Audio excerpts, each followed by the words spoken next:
चलो आज एक क्वेश्चन सॉल्व करते हैं। An inclined plane making an angle of 30 degree. एक इंक्लाइंड प्लेन 30 डिग्री एंगल बना रहा है हॉरिजॉन्टल के साथ, और उसमें क्या हो रहा है, एक हॉरिजॉन्टल इलेक्ट्रिक फील्ड भी है।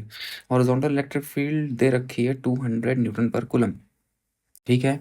एक बॉडी है जिसका मास 1 kg है और उस पर चार्ज दे रखा है 5 मिली coulomb. is allowed to slide down from the rest at a height of 1 meter if the coefficient of friction is 0.2। अगर coefficient of friction दे रखा है तो हमको ये बताना है कि कितना समय में वो ब्लॉक बॉटम सरफेस से पहुंचेगा। यार इस क्वेश्चन को सॉल्व करने के लिए ना हमें फोर्सेस को देखना पड़ेगा ब्लॉक्स में, तो एक ब्लॉक बनाना पड़ेगा इसके लिए। तो मान लेते हैं कुछ ऐसा वो ब्लॉक होगा, थोड़ा बड़ा बना लिया है यार, है ना। अब ये मान लेते हैं, मान लो ये वो ब्लॉक है जो इस इंक्लाइन के ऊपर, इंक्लाइन प्लेन के ऊपर लाई कर रहा है। ये एंगल हमको 30 डिग्री दे रखा है, और अगर ये ब्लॉक है तो इसका वेट नीचे की तरफ एक्ट होगा जिसको हम एम जी बोलते हैं, और उसका एक कंपोनेंट यहाँ ड्रॉप होगा जिसको हम एम जी कॉस थीटा बोलते हैं। अच्छा, अब एक और चीज़ हो रही है इसमें कि इसमें इलेक्ट्रिक फील्ड का फोर्स भी लगेगा। वो मान लेते हैं कुछ ऐसा है, वो क्यू ई बोल देते हैं उसको।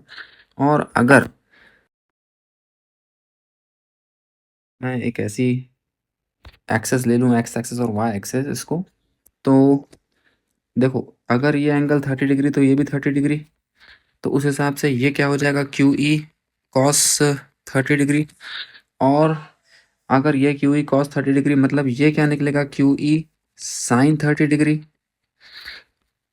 अब ये जो लाइन हमको दिख रही है ये क्या कहलाएगी, ये नॉर्मल फॉर्म करेगा N, this will be the normal.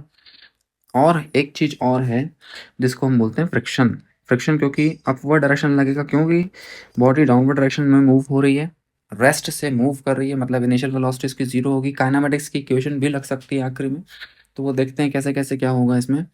अब सबसे पहले तो एक बात कर लेते हैं किसकी, फोर्स। अच्छा ठीक है, एक बहुत ज़रूरी फोर्स मेरे दिमाग से निकल गया, वो है ये एम जी साइन थीटा। भाई ये तो इम्पोर्टेंट है, इसी की वजह से तो ब्लॉक नीचे आ रहा है। एम जी साइन थीटा की जगह 30 डिग्री रख देते हैं चुपचाप, और भाई यही एम जी साइन थीटा है जो इस ब्लॉक को नीचे की तरफ ले जाने की कोशिश करेगा। और उसके अलावा दो फोर्सेस हैं, एक ये और एक ये फ्रिक्शन फोर्स, ये इसको क्या करेंगे, अपोज करेंगे। तो मतलब जो रिजल्टेंट फोर्स मुझे मिलने वाला है इस हॉरिजॉन्टल प्लेन के अलोंग में वो होगा M G sine theta minus Q E cos theta minus friction force.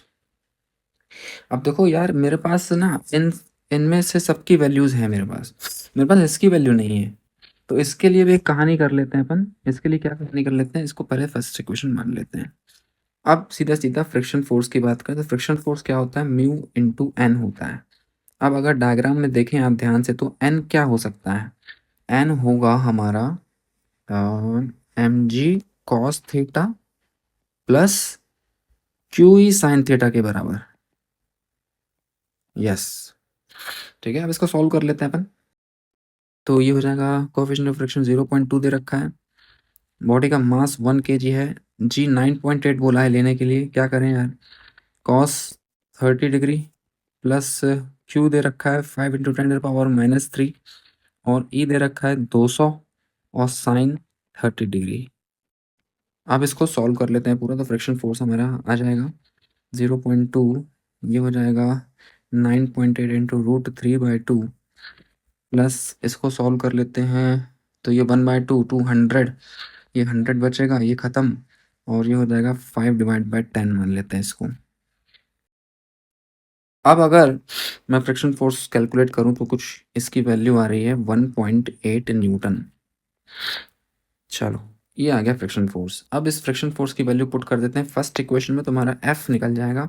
फिर से एम हमारा 1 है, 9.8 जी है, और साइन 30 की वैल्यू 1/2 है, माइनस क्यू ई, क्यू है 5 × 10⁻³ ई दे रखा है 200, कॉस 30 मतलब √3/2, और माइनस फ्रिक्शन फोर्स, ये रहा फ्रिक्शन फोर्स अभी जो निकाला।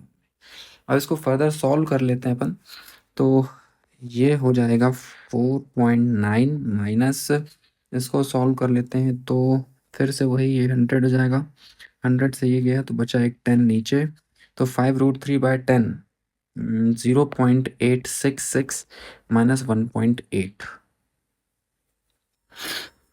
अब इसको फर्दर सॉल्व कर लेते हैं अगर हम, तो ये हो जाएगा 4.9 माइनस 2.66 और एट लास्ट 2.23 न्यूटन मेरे पास फोर्स आ रहा है।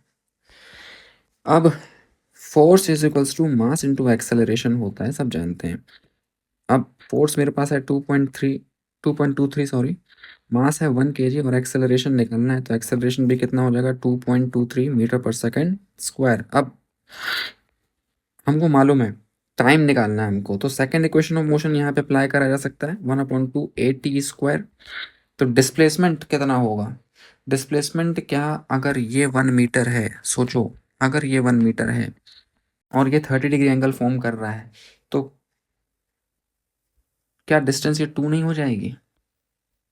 अगर मैं वो डिस्टेंस निकालना चाहूँ तो मान लेते हैं उस डिस्टेंस को, हाइपोटेन्यूज को हम बोलते हैं एल, तो sine 30 is equals to L, sorry perpendicular मतलब 1/L हमको दे रखा है, तो एल क्या हो जाएगा 2 मीटर, ये हमारा डिस्टेंस हो गया।